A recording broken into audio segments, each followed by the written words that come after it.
কখনো কি আপনি এমন পরিস্থিতির শিকার হয়েছেন?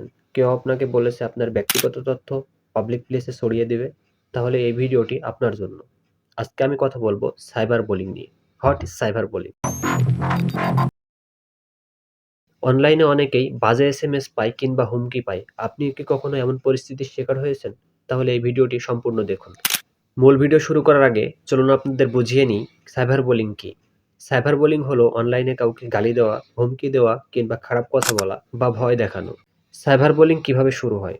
সাইবার বুলিং শুরু হয় খুব ছোট্ট একটা কারণ থেকে। যখন কোনো অপরিচিত ব্যক্তি আপনাকে ফ্রেন্ড রিকোয়েস্ট পাঠায়, সেটা আপনি অ্যাকসেপ্ট করেন, দেন তার সাথে কথা কন্টিনিউ করেন।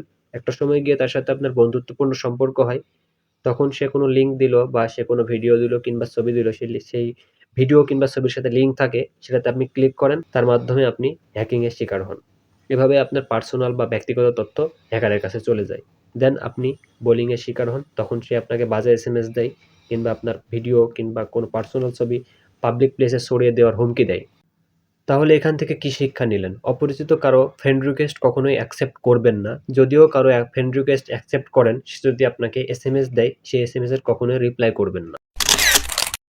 এমন পরিবেশের ভেতরে যদি আপনি পড়েই যান, সেক্ষেত্রে আপনি শান্ত থাকবেন এবং তার সাথে যে কথোপকথন করছেন, সেগুলো সবগুলো স্ক্রিনশট করবেন, তাকে ব্লক করবেন এবং তার সাথে যে প্ল্যাটফর্মে কথা বলছেন, হোক সেটা Facebook, ইমো, ভাইবার, যে ক্ষেত্রেই হোক বা WhatsApp, যেখানে হোক তাকে সেই এসএমএস গুলোতে রিপোর্ট করবেন।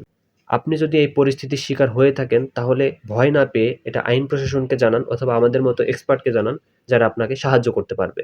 তো সবশেষে বলি, এই ভিডিওটি শেয়ার করে দিন, কারণ আপনার একটা শেয়ার অন্য কারো অনেক বড় উপকারে আসতে পারে। আর এমন আরো দরকারি তথ্য জানতে চ্যানেলটি সাবস্ক্রাইব করে রাখুন। আল্লাহ হাফেজ।